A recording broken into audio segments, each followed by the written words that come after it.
The full episode is now available on Patreon and YouTube memberships. Please see the link in the description for more details. And we are back to talk about some of the latest stuff happening right now, and there's something big that has happened recently, something that has got us all a little razzled, very depressed. It happened a couple weeks ago. Preston, I think you know what I'm talking about. Were you talking about the election? God, no. No, Arya might be getting her own spinoff. No, that worse. Yes, of course. Sorry, I wanted to rope you into that. I knew you were roping me in for something. That's why I was like, where's he going with this? Yeah. So people thought that George having dinner with Maisie Williams was like, oh, they're discussing some plans. And granted, he did kind of allude that, there was like a project in the works with Maisie when they had dinner. Multiple outlets advertised this as like, oh, there's a potential Arya Stark spinoff coming down the pipeline. And what better to talk about this with than the person who detests the character of Arya in the later seasons. So people do this to me all the time, and they're like, oh, Preston, you hate the Arya character, you hate the Jon character. And that's not true. I like Jon and Arya.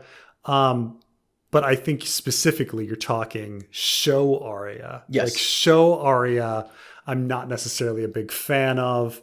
At least the later seasons, because I don't know, I felt they wrote her very poorly, and Maisie Williams, who is a great actor, just didn't know what to do with the material that they gave her, and so she just kind of puts, I don't know, shit-eating grin on her face all the time or something. She became very unlikable, but for me.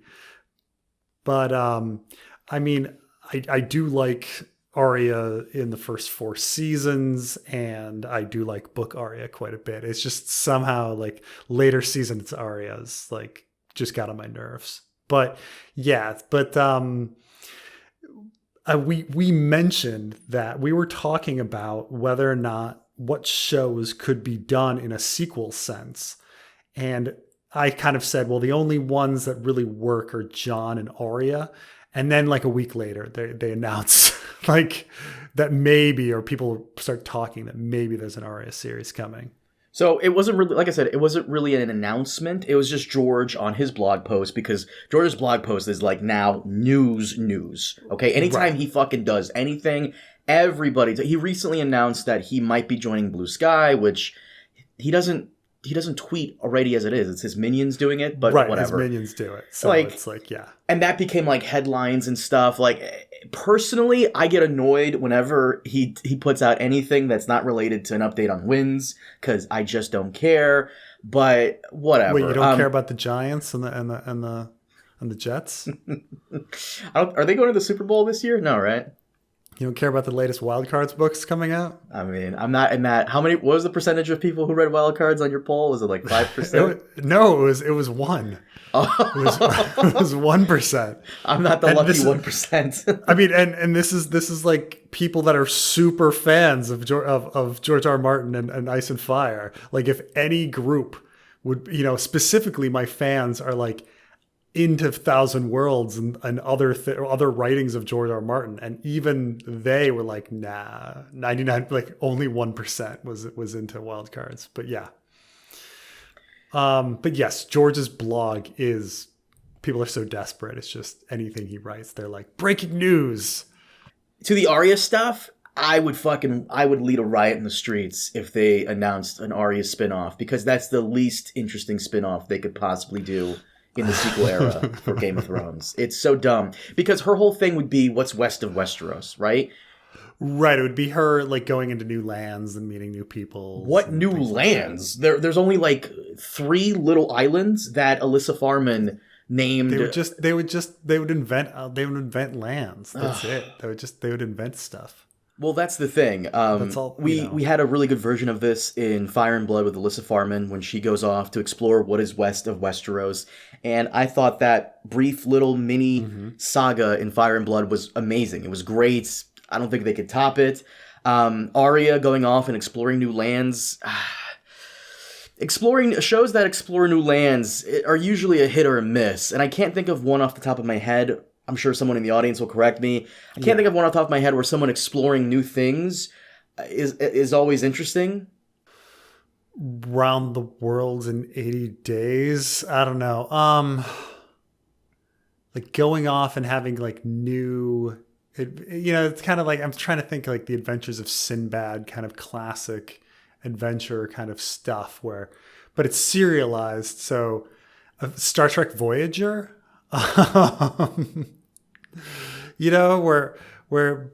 where they just, you find a different island every week and you have adventures and then you move on to the next island. You're going to trust these assholes to give us like a new adventure every other episode? No. And I don't think Arya is that kind of character. Like, honestly, there's just not enough to work with. How about they do it's the same show. They just do Shogun, but they redo it and it's Arya. So she's in Blackthorn's place. Right. She would be in Blackthorn's place, and then she lands in random land, and then, politics. A Game of Thrones spinoff without any Lannisters, dragons, Iron Throne. It's Arya, and she's embroiled in politics in a far-off location. Yeah. I mean, people didn't think Frasier would work. Putting him in a new land, none of the same characters, and it was a hit show. Same thing, It's just you put with David Hyde Pierce in a show with Arya, and maybe it would work. Well, I've said this before in a previous podcast, and I'll say it again because my main concern is that the Game of Thrones Ice and Fire franchise is kind of becoming like the Star Wars franchise, where they throw random shit at the wall to see what sticks. It's literally becoming every new show with Star Wars is a flip of a coin to see if it's good or not. Like, oh, Andor, that was great. Ooh, Acolyte, not so good. Oh, Mando, Season 2 was great. Yeah. Ooh, Mando, Season 3, gigantic waste of time. I just don't want Game of Thrones to go in that direction. It's true. I mean, that's the way that the DC properties are too. Some of them are okay, and then some of them are horrible.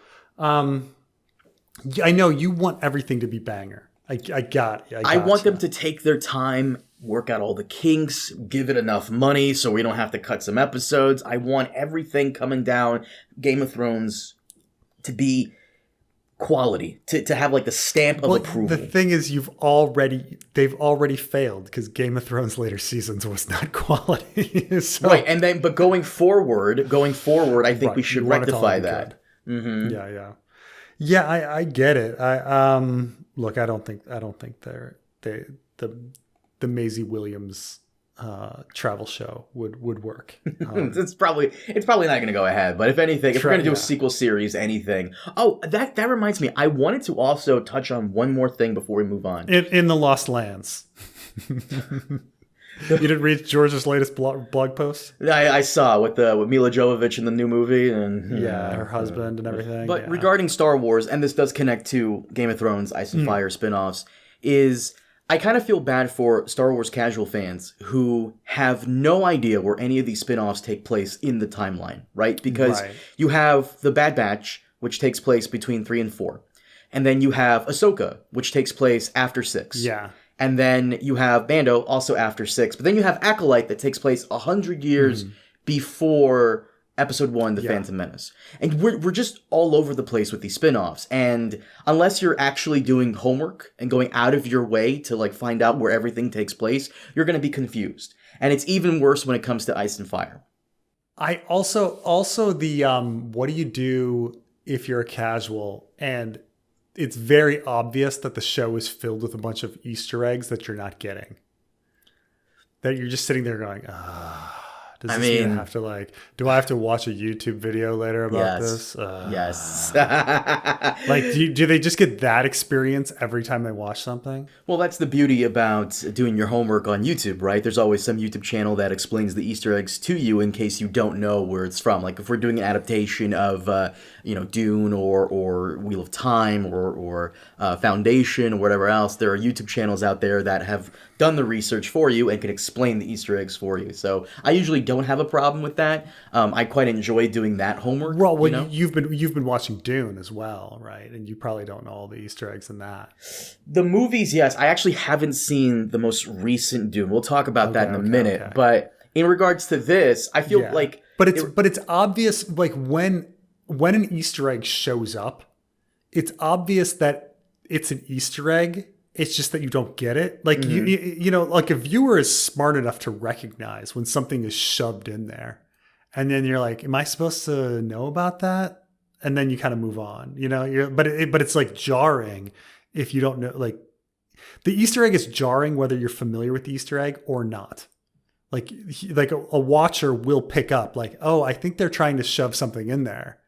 It's just, I didn't get it. That happens. House of the Dragon did a very good job with this. Remember in the first couple episodes where I think it was episode 3 during the hunt where Rhaenyra is walking into the tent with all the ladies and they're talking about the Black Swan. Right, where it's just kind of like it's just conversation. Mumbling off screen. Yeah. It's just conversation. Like book readers, we get that. Like, oh, they're talking about the Black Swan. Right. But it's like when a camera like holds on something for a moment too long, or a line is a little more stilted than normal. You can get that.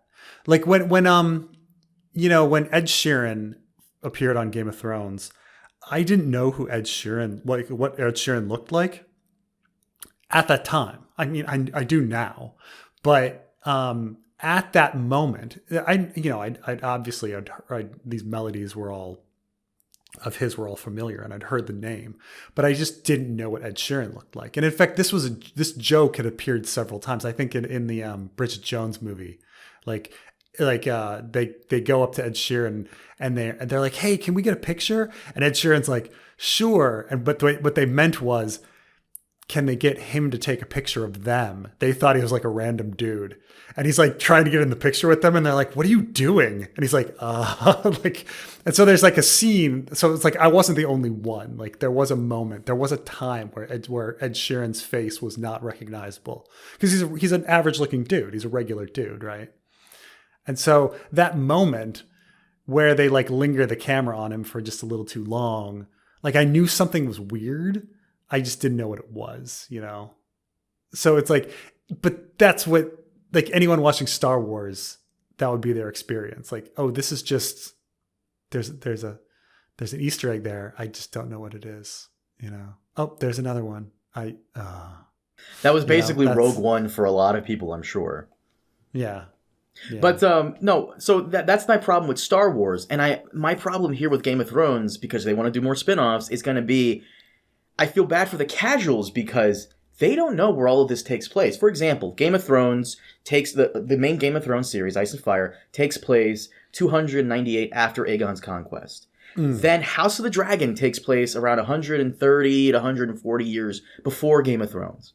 And now Duncan Egg takes place, 80 some odd years, maybe 90, after House of the Dragon. And then the Aegon's Conquest movie is going to take place, 220 something 30 years before Duncan Egg. It's ridiculous. Like we're going by the way, the place. in the new Dune, it I shit you not, it starts out that the story is, and they put it in text. They're like 150 years or whatever, 150 years after the Butlerian Jihad, 10,000 years before the birth of Paul Atreides, and it's like fuck. Well, I guess people, you're definitely not going for casuals here,